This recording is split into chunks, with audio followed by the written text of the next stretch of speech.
Welcome to this edition of Time Sucks, Short Sucks. I'm Dan Cummins, and today I will be uncovering the bizarre, forgotten histories behind the everyday things we say and do. Over the next 45 minutes to an hour, we're going to tackle all the questions you never knew you needed answering. Questions like, why does the middle finger mean fuck you? Why do we blow out candles at birthday parties? Why do we cover our mouths when we yawn? Why do we say, cat's got your tongue? Whose cat is it? Why is he trying to eat someone's tongue? Important stuff like that. So stick around. Today is going to be fun. Words and ideas can change the world. I hated her, but I wanted to love my mother. I have a dream. I'll plead not guilty right now. Your only chance is to leave with us.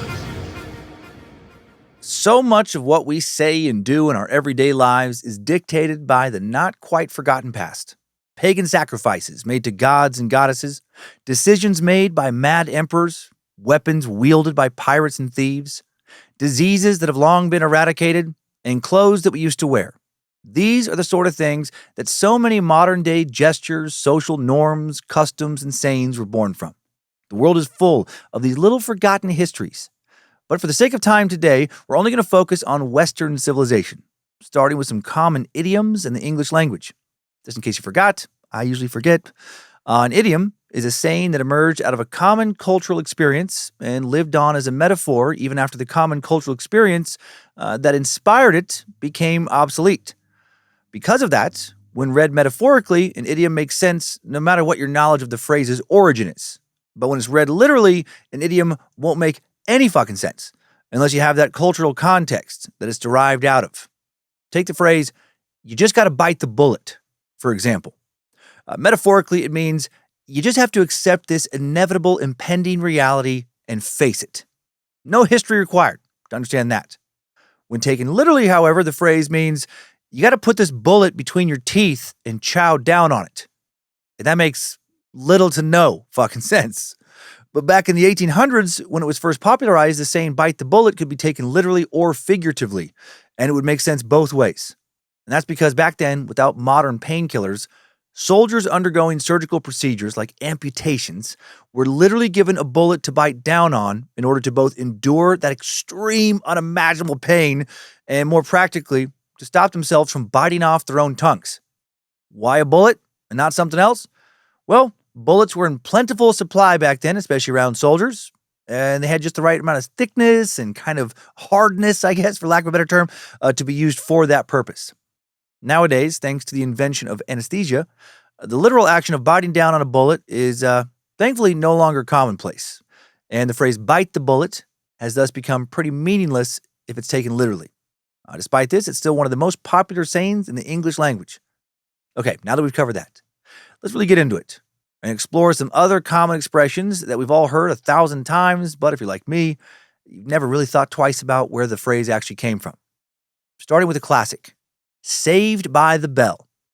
The phrase, in addition to being the name of a wildly popular 90s sitcom I used to watch religiously after school and have had crushes on several of the actresses, this is used when someone's ass is rescued by the timely intervention of something or someone.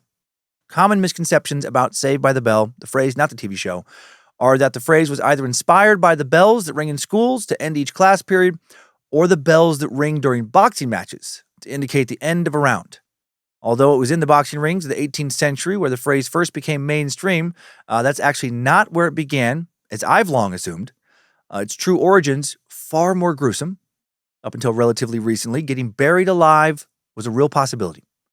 This was because we didn't know enough about the human body and mind to be able to consistently properly identify death itself. Which sounds crazy, but is true.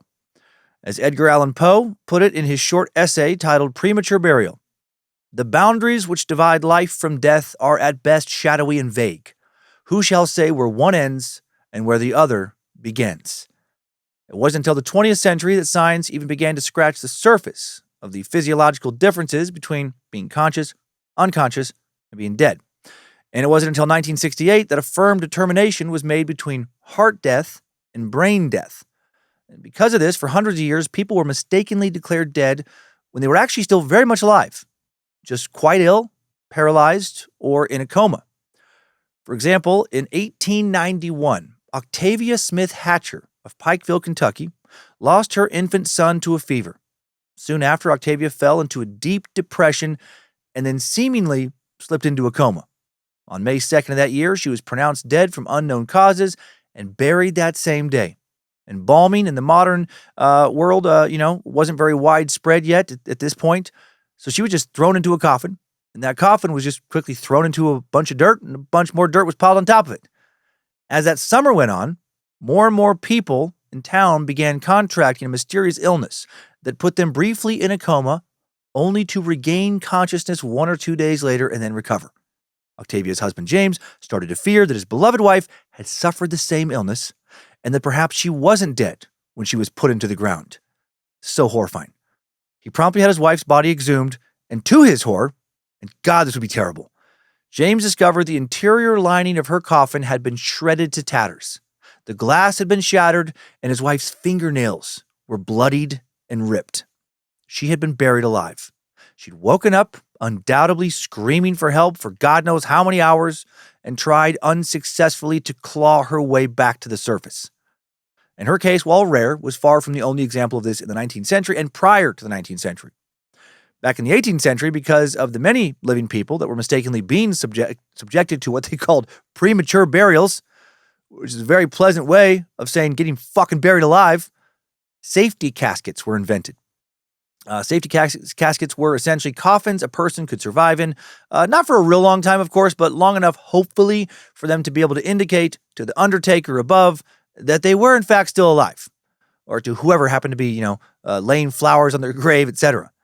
They differed across Europe, but in general, safety caskets boasted two main features: an airway leading from the coffin to the surface, so the not dead corpse could breathe, and a bell by the gravestone attached to a string inside the coffin, which was often tied around the buried person's wrist. If someone woke up from a coma, very much alive, but 6 feet underground, instead of suffocating to death and dying for real this time, they could simply yank on the string to ring the bell above and alert someone of their not deadness. In such instances, they would literally be saved by the bell. And that's where that saying comes from. Let's look at another common idiom with a slightly less morbid origin story. Cat got your tongue, which means, why are you being so unusually quiet? One theory about this phrase is that it originated in the Middle Ages when criminals, or just someone who spoke negatively about the crown, were punished by having their tongues cut out. And then that tongue, according to this macabre theory, would then be fed to the king's cats. Hence, cat got your tongue. However, there is no evidence that any medieval monarch did such a thing. Or if they did, they didn't do it regularly enough for it to become a common saying. Far more likely is that the phrase originated on British Royal Navy ships in the 18th century. During that time, disobedient or criminal sailors were punished with a whip known as the cat o' nine tails, or the cat for short. The cat was constructed out of knotted leather cords, and the base of the whip was slightly thicker than a man's wrist. Each of the leather cords were 18 inches long, about the width of a finger, and their ends were dipped in tar. I've also seen some that would have little nails, little tacks kind of put in it to really slice you up. According to one source, under naval regulations, the captain of a British warship, up to 1806, could order a seaman or petty officer guilty of misconduct to be punished summarily with up to 12 lashes from a cat of nine tails, administered at the gangway in the presence of the assembled crew. More serious punishment could only be inflicted by order of a court-martial. Those sentenced to a flogging by a court-martial received different treatment than those flogged at the captain's order.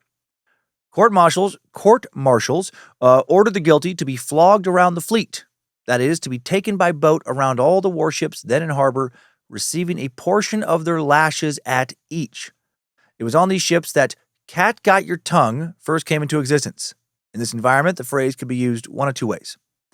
First, after getting flogged, a punished sailor might be a bit more quiet than usual because, he's fucking hurting and embarrassed.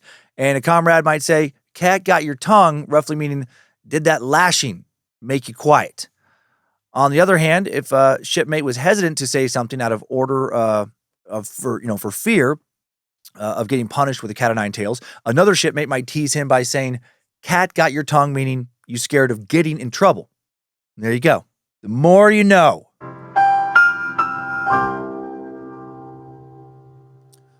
There's actually another English idiom involving cats and fear, which is, of course, Scaredy-cat. However, unlike in Cat Got Your Tongue, the cat in Scaredy-cat is an actual feline. The term was invented in 1933 by author Dorothy Parker in her short story titled The Waltz. In the story, a woman is contemplating all the different ways she could answer a man's awkward request to waltz, to dance with her. She wrote, "What can you say when a man asks you to dance with him? I most certainly will not dance with you. I'll see you in hell first. Why, thank you. I'd like to awfully, but I'm having labor pains. Oh, yes, do let's dance together. It's so nice to meet a man who isn't a scaredy-cat about catching my berry. Well, we might as well get it over with. All right, cannonball, let's run out on the field. You won the toss. You can lead." Beriberi, by the way, is a disease that causes paralysis of the limbs, severe emaciation, and swelling of the body. Anyway, with that, using the term scaredy-cat to describe an unduly fearful person became widespread in the U.S. And how fun for Dorothy to coin a popular phrase like that. I'm still waiting for fun phrases like "put in your lunchbox, Shirley," or too little Pooty," to really, become embedded in the common lexicon. Okay, let's go over a few more weird things we say before moving on to some weird things that we do.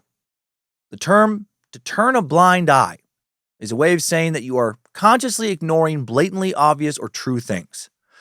Interestingly enough, the metaphorical phrase can actually be attributed to a single man who was literally blind in one of his eyes. Vice Admiral of the British Navy, Horatio Nelson, first Viscount Nelson, 1st Duke of Bronte. Nelson lost his right eye during the British invasion of Corsica in 1794, when a piece of flying wooden debris just flew directly into it. Ouch. Upon his return to Britain, his mutilated eye was then removed. Extra ouch. And replaced with a glass one. 7 years later, during the Napoleonic Wars in 1801, Nelson was dispatched to the Baltic Sea to lead the British naval fleet in an attack on Denmark.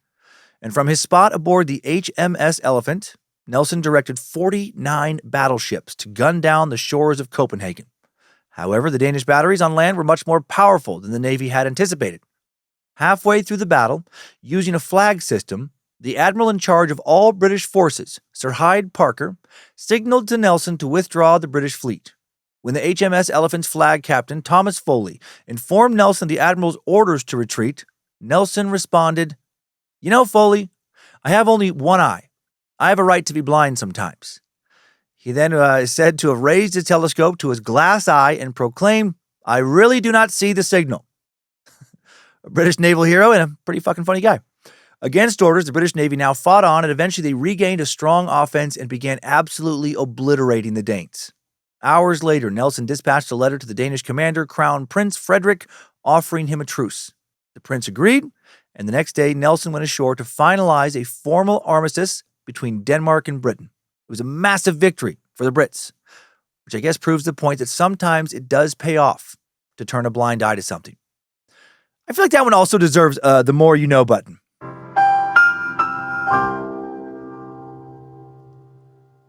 Okay, this next one is apparently fairly well known, but still worth mentioning, and that's the phrase "mad as a hatter."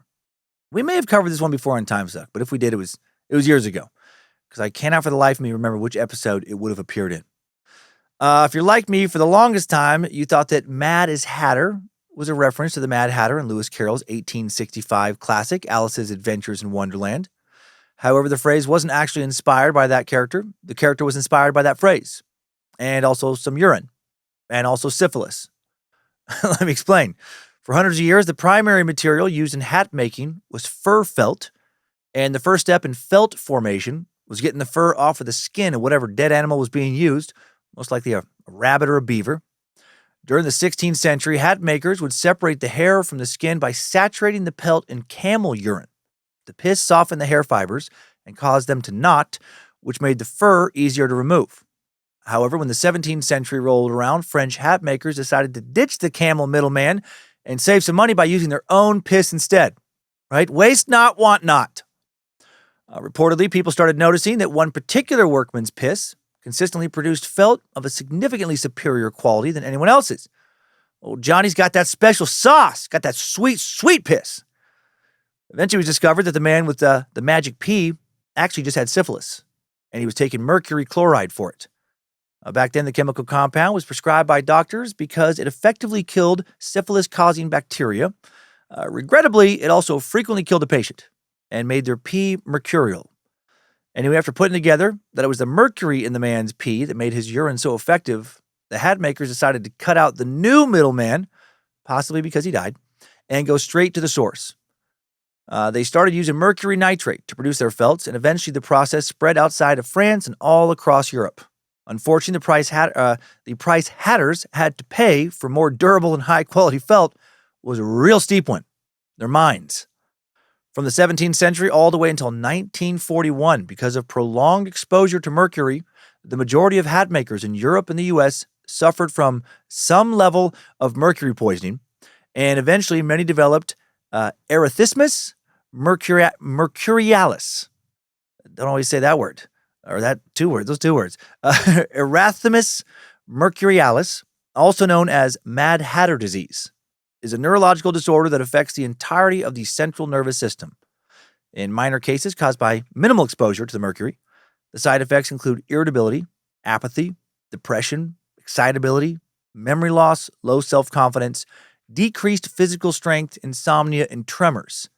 However, side effects of severe cases caused by chronic exposure can include psychosis, delirium, auditory hallucinations, visual hallucinations, violent muscle spasms, loss of teeth, loss of hair, loss of nails, and just general mental confusion and feeling like fucking shit. Because they spent all day, every day, inhaling mercurial vapors in poorly ventilated workshops, many hatters developed severe cases of erythemismus mercurialis, thus giving rise to the saying, mad as a hatter. Although the phrase didn't originate with Lewis Carroll's Mad Hatter, the enduring popularity of Alice's Adventures in Wonderland undoubtedly helped perpetuate the expression long after hatters stopped using mercury in 1941, and the reference was no longer then culturally relevant. Okay, let's now move on from why we say certain things and figure out why we do certain things. To begin this section, let me paint a little picture for you. It's Monday morning. You're late for work. You texted your boss that you were going to be 5 minutes away about 30 minutes ago. She told you last week that if you were late one more time, you were going to be fired. You're desperately trying to maneuver the rush hour traffic, doing a pretty good job of it until you get caught behind a truck going 10 below the speed limit in the fast lane. You have to slam on your brakes to avoid rear-ending them. And now all the cars in the right lane are speeding past you, and you're not able to move back and go over around this dickweed. So what do? Well, you do what your heart tells you to do, which is you give that son of a bitch the middle finger. When you do, you're not just telling him to fuck off. You're also performing one of the oldest gestures in the history of mankind. Humans have been flipping each other off since long before Christ was born. According to anthropologist Desmond Morris, it's one of the most ancient insult gestures known. The middle finger is the penis, and the curled fingers on either side are the testicles. Right? It makes sense. By doing that, you are offering someone a phallic gesture. It is saying, this is a phallus they are offering to people, which is a very primeval display. Dating at least all the way back to 400 BCE in ancient Greece, the middle finger has been understood as representative of an erect penis.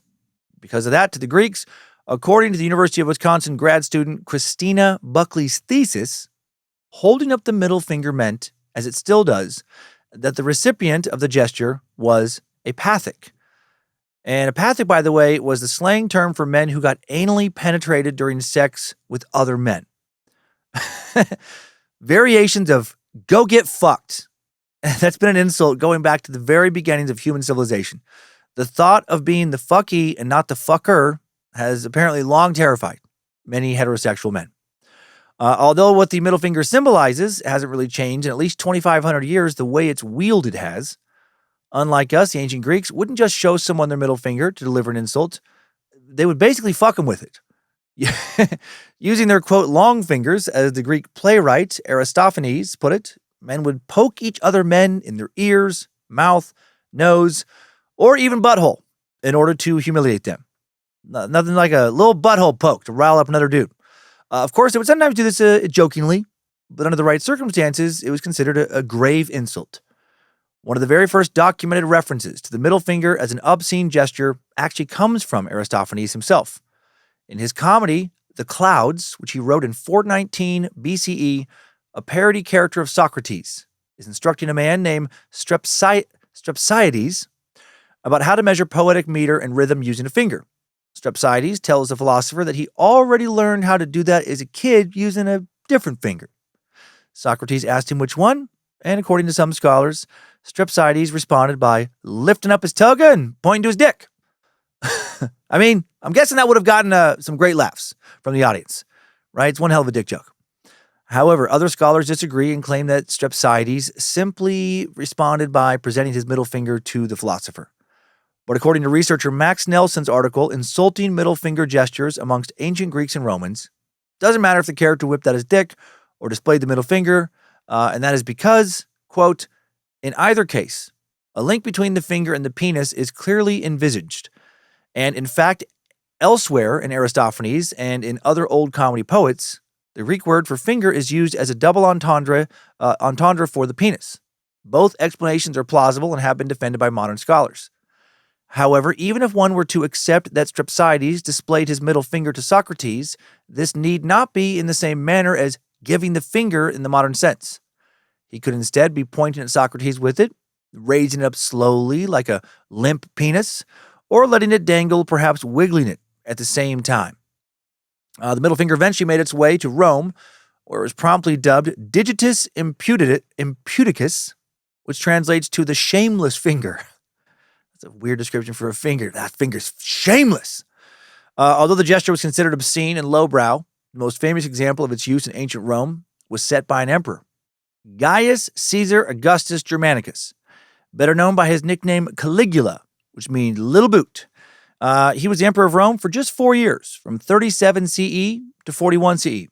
During the first 6 months of his reign, Caligula appeared to be a mild-mannered ruler with a great sense of his own nobility. But then, as time went on, he revealed himself to be less than stable and a cruel man with an ego bigger than Rome itself. According to ancient historian Suetonius, in addition to demanding to be worshipped as a god, engaging in perverted sexual acts, and constantly trying to humiliate the Senate, Emperor Caligula was also basically in love with his horse, Incitatus. In his biographical work, The 12 Caesars, which he composed in 121 CE, Suetonius wrote that, the day before the Circensian Games, Caligula used to send his soldiers to enjoin silence in the neighborhood so that the repose of his horse Incitatus might not be disturbed. For this favorite animal, besides a marble stable, an ivory manger, purple housings, and a jeweled frontlet, Caligula also appointed a house with a retinue of slaves and fine furniture for the reception of such as were invited into the horse's name, or in the horse's name, to sup with him. It is even said that he intended to make the horse a consul. Must have been some horse. This horse was talking to him, at least in his mind. Well, it's likely that many of the emperor's wildest antics like that are nothing more than rumors. One thing Caligula for sure did was flip the wrong guy off, and he got killed for it. Cassius Chaerea was a Roman soldier serving in Caligula's Praetorian Guard, an elite military unit charged with protecting the emperor and other political officials. As a guard, Cassius had endured relentless mocking from the emperor for God knows how long. The emperor made fun of him for apparently having a high-pitched voice and would accuse him of being overly effeminate. But the most insulting thing Caligula did to Cassius was whenever the soldier had to kiss his hand, Caligula would offer his hand with only his middle finger extended, and he would wiggle it slightly, quote, thus forcing Cassius to perform a sort of pseudo-fellatio. Eventually, Cassius got so sick of that shit that he single-handedly organized a plan to assassinate that motherfucker. Note to bullies, everyone has their breaking point. He recruited a small group of fellow Praetorian guards and senators who hated Caligula as much as he did, and on January 24th, 41 CE, they got rid of the emperor once and for all. Cassius was the first to stab the emperor, and after him, each member of the informal Caligula hate club got to take a turn with their knives. In order to eradicate his entire line of succession, the assassins also murdered Caligula's wife, Melonia, and his 1-year-old daughter, Drusilla. However, they were unable to find Caligula's uncle Claudius, who was hiding behind a palace curtain when the attack took place. He was able to escape with some loyal guards to a nearby camp, and there he was named emperor. And soon after that, Cassius and his band of assassins were executed for their crimes. Interestingly enough, At basically the same time and same place that gesture for fuck you was invented, the gesture for good job was created as well. Applause. Applause is one of the highest forms of nonverbal praise that us humans can give one another. It's how we show appreciation from afar to performers and celebrate how to celebrate loved ones. It's how we communicate our affection, agreement, and or admiration. And most importantly, applause is and almost has always been a remarkably stable facet of human nature. But why? Well, on one hand, no pun intended, clapping is easy. Children as young as 1 can do it. I mean, granted, they don't do it very well, but those cute, pudgy little idiots can still slam their little fat baby palms together and make some sort of dull noise. On the other hand, it's the most efficient way to make a certain type of loud noise. You can clap your hand against your thigh or ass cheek or even face cheek if you're a weirdo, but it won't make nearly as much noise as the clash of palm on palm. As an article in The Atlantic put it, clapping is a way for frail little humans to recreate, through hands made thunderous, the rumbles and smashes of nature. Seems a bit dramatic, but all right, maybe. Clapping is also one of the most socially acceptable ways just to be loud. It can't produce nearly as much noise as, screaming for most people, but for some it can come close. And where screaming in public is considered, freaky and odd, clapping in public is a perfectly normal thing to do. Unless you do it in a public restroom every time someone finishes taking a piss or shit, and accompany it by shouting, hip hip hooray! That's frowned on for some reason. Though clapping is socially acceptable in most public spaces, its true place is in the theater, which is also likely where it was born. Sociobiologist Desmond Morris says that when we applaud a performer, we are in effect patting them on the back from a distance. Okay, I like that. At the end of most plays in ancient Rome, the lead actor would cry out a command to his audience, which translated to goodbye and applause. The Romans had a sophisticated system of applause. An audience communicated their feelings about a performance by making different types of noises at the end of it, not always with their hands. According to the 1911 edition of Encyclopedia Britannica, quote, the Romans had a set ritual of applause for public performances, expressing degrees of approval, snapping the finger and thumb, clapping with the flat or hollow palm, or waving the flap of the toga. The intricate Roman applause system was not only used in theater, it was also a vital part of politics. With the technology we have today, our political leaders are able to get real-time and extremely specific information about how their constituents feel about them. But back then, the only way a politician could get that sort of information was by evaluating the applause they got when they entered an arena. The speed, rhythm, volume, and length of the applause was meticulously evaluated. It was essentially a type of ancient poll. And those little differences were how they measured voter statistics. Additionally, applause was also occasionally used by the leaders of ancient Rome as a military tactic. To save the struggling empire from its impending fall, in 7 CE, East Roman Emperor Heraclius went to meet with the barbarian king. Heraclius' plan was to scare the shit out of the barbarian by showing up to the meeting with an immense army at his back. Unfortunately for the emperor, he didn't have an immense army. To remedy that, Heraclius hired a large group of men to clap as the army approached their enemies. He hoped the rumbles of their applause would intimidate the barbarians and trick them into thinking the Roman military was more powerful than it actually was. Much to Heraclius' dismay, as you probably guessed, that didn't work, and his beloved empire fell deeper into ruin. Okay, let's move on to the next thing, which, just like applause and the middle finger, and philosophy, and democracy, and stuff like that, also originated way back in ancient Greece. Have you ever been at a birthday party when suddenly all the lights go out and someone emerges slowly from the kitchen bearing a cake stabbed through with on-fire candles, and everyone immediately starts singing in a ritualistic monotone song, kind of way, staring at the birthday boy / girl who's forced to sit there in silence, and thought to yourself, this is kind of culty. If you have thought that, well, you'd be kind of right. Dating all the way back to the Hellenistic period, which started in approximately 323 BCE, the Greeks were baking cakes to be used in various sacred rituals and ceremonies.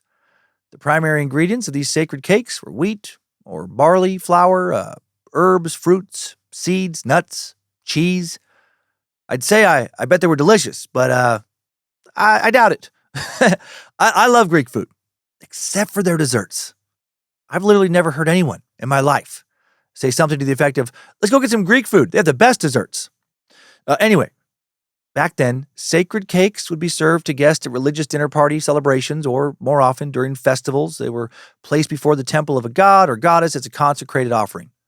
However, the modern tradition of birthday candles can be traced back to one specific festival called Menechia.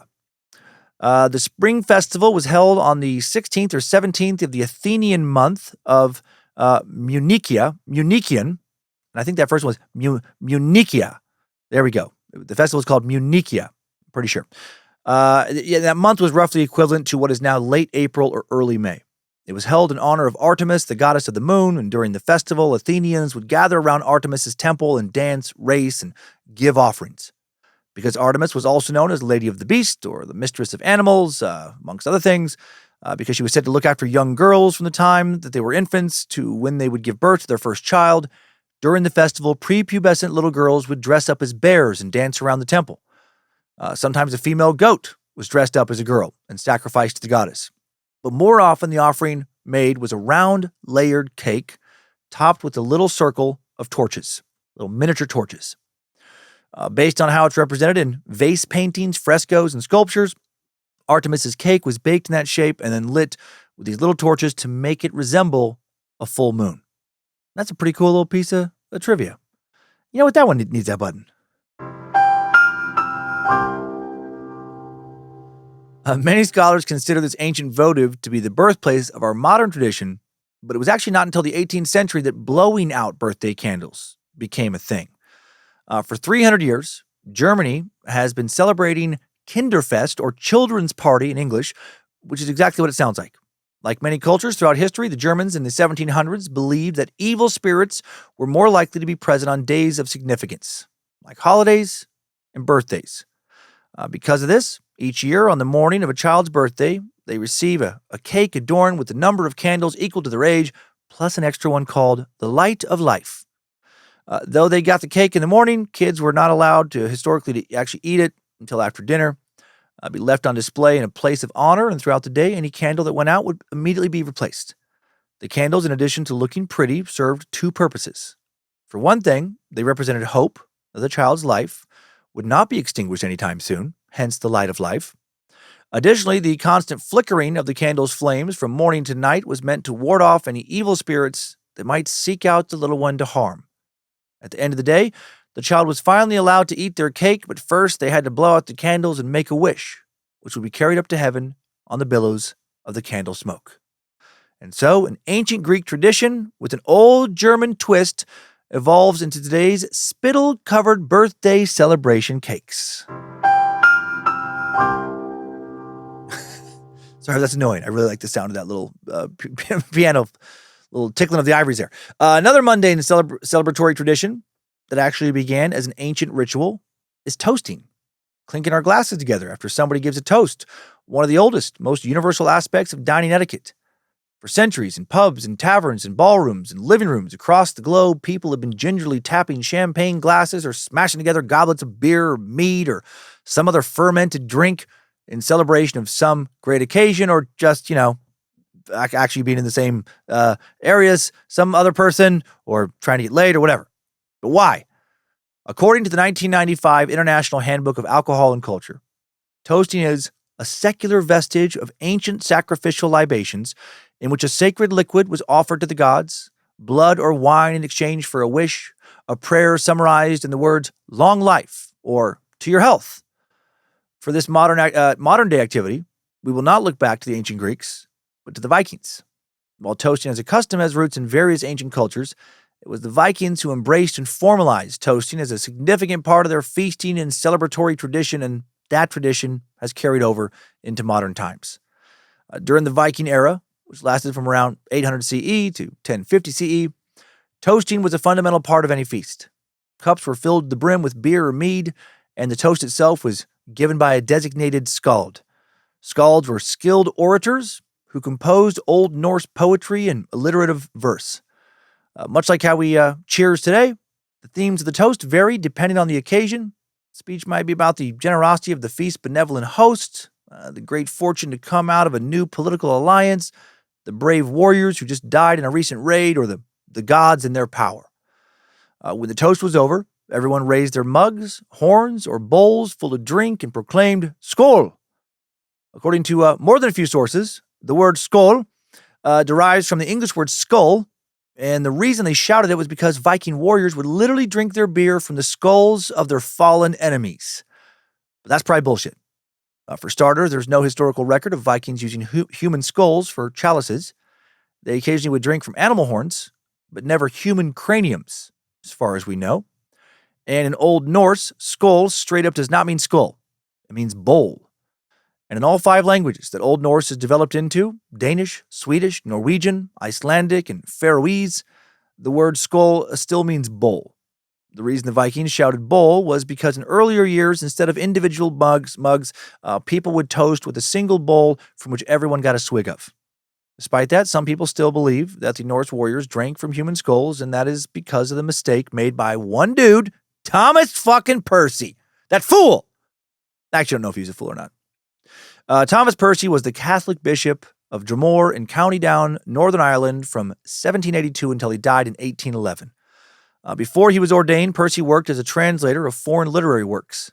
His most famous was Relics of Ancient English Poetry, which was published in 1765. In it, Percy translated a 29-stanza monologue called a 29-stanza monologue called a skaldic poem, Krokumul, from the perspective of legendary Viking hero Ragnar Lothbrok, as he dies in a snake pit. Percy was the first person to ever translate the poem into English, titling it The Dying Ode of Ragnar Lothbrok, except actually he called him Ragnar Lodbrok. It was arguably one of the most influential pieces of skaldic poetry to ever be translated. However, a vital part of it was translated incorrectly. In the original Old Norse, the 25th stanza of the poem translates to, "We shall drink beer from the curved trees of skulls," whatever the hell that means. However, in 1765, Percy translated it to, "We shall drink beer out of the skulls of our enemies." All right, so I feel like that's a mistake, a lot of people could have made. I wouldn't have gotten probably fucking close to translating it correctly. Old Norse is an insane language. Moving close to the present day now, as Europe entered the late Middle Ages, religious fervor was rife and toasting was seen as a way to ward off evil spirits. The clinking of glasses together was thought to resemble the sound of church bells, which would confuse demons, dumbass demons, and prevent them from ruining the celebration. Man, they can make it here all the way from hell. And somebody clinks a glass and they're like, that must be a church bell. I gotta get out of here. So the next time you toast to your friend's promotion or parents' anniversary or whatever it is you're celebrating, remember that you're not only getting drunk and keeping an old Viking tradition alive, you are also keeping demons at bay. Actually, quite a few commonplace social behaviors today started out as ways to protect oneself from evil spirits. I'm not surprised. We're a superstitious species. For example, the cutesy tradition of kissing under the mistletoe at Christmas time actually began as a sacrificial ritual in the early Middle Ages. The Celtic Druids are an ancient religious and social order that thrived from the 3rd century BCE to the 2nd century CE in what is now Britain, Ireland, and France primarily. To the Celtic Druids, mistletoe was sacred. They believed it possessed the power to banish evil, banish supernatural and mundane evils, and that it symbolized peace, rebirth, and vitality. They put a lot of stock in mistletoe. Each year during the festival of the winter solstice, a few druid priests in white robes would climb an oak tree, cut down the mistletoe growing on it using a golden sickle. That mistletoe was then boiled into an elixir that was believed to cure infertility and provide protection from malign forces in the new year. The druids then drank the elixir, sacrificed 2 white bulls, and feasted under the oak tree for the remainder of the festival. As time went on, the Celtic Druid tradition mingled with other religious perceptions of the plant, resulting in the medieval folklorish custom of hanging mistletoe on the ceiling to ward off evil spirits, especially during Christmas, and then that morphed into locking lips. In addition to making out under mistletoe, another thing that started out as a defense tactic against wicked supernatural forces is crossing one's fingers. The action of crossing the middle finger over the index finger for good luck stems from an ancient pre-Christian pagan ritual.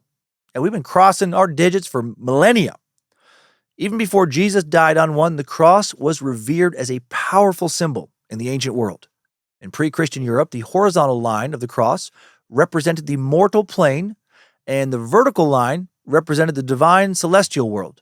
and the intersection between the two realms was where good spirits dwelt. Back then, when someone wanted to beseech the powers above for something, they would cross index fingers with a friend. By making the sign of the cross, they believed that whatever they were wishing for would get trapped in the intersection between the supernatural and the mortal realms, locked safely away from evil spirits. Eventually, the ritual became less strict.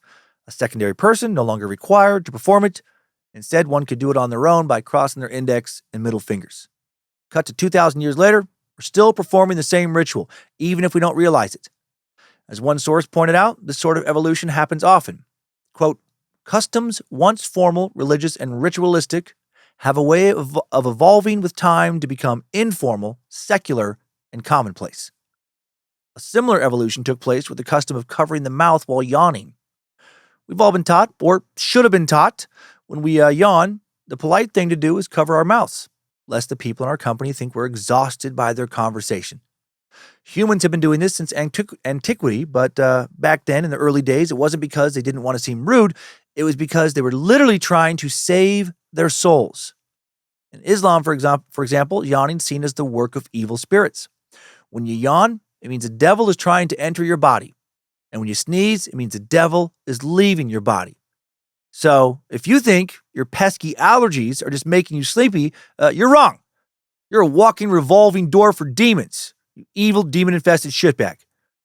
According to Islamic scholars, this belief originated with the Prophet Muhammad.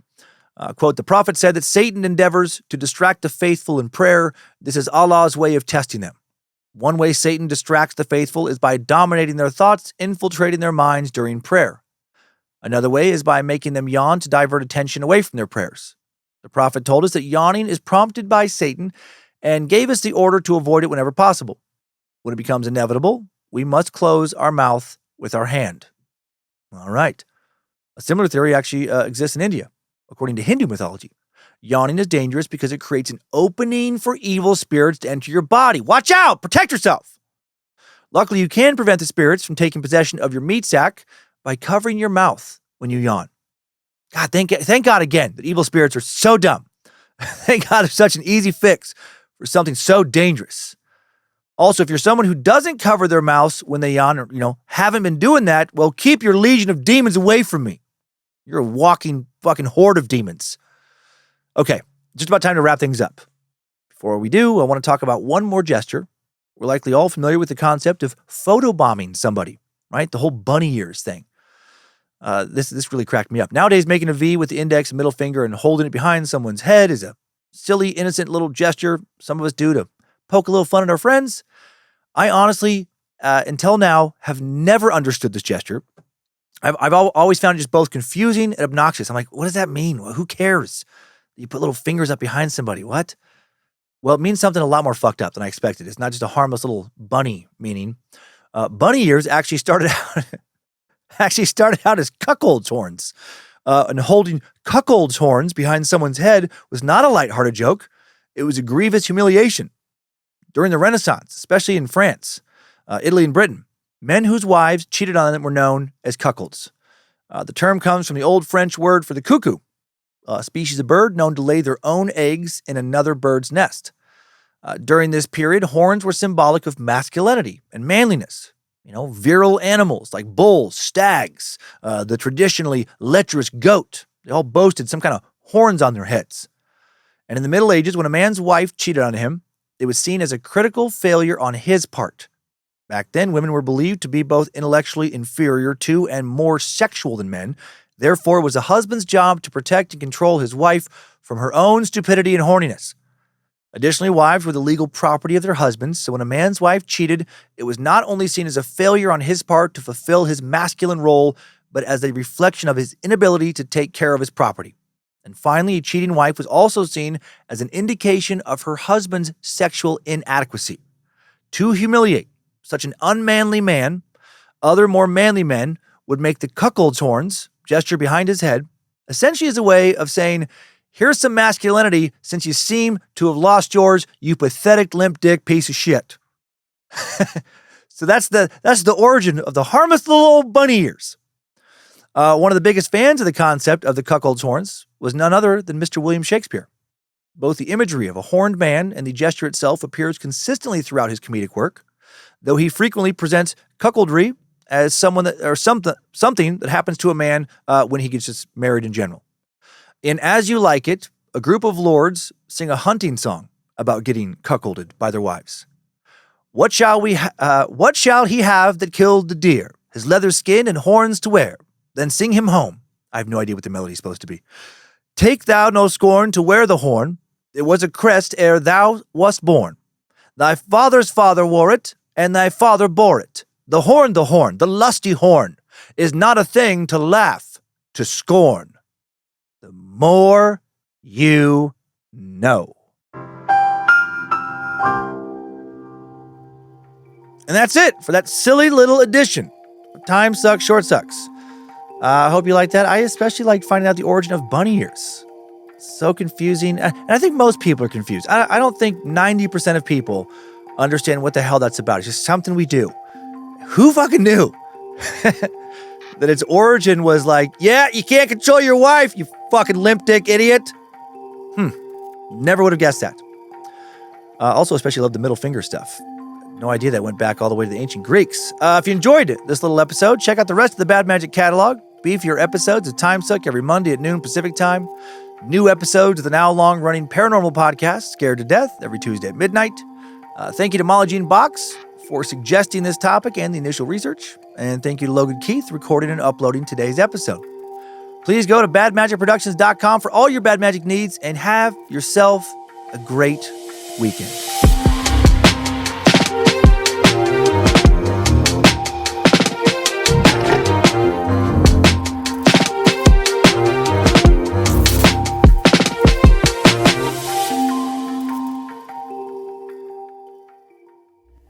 Bad Magic Productions.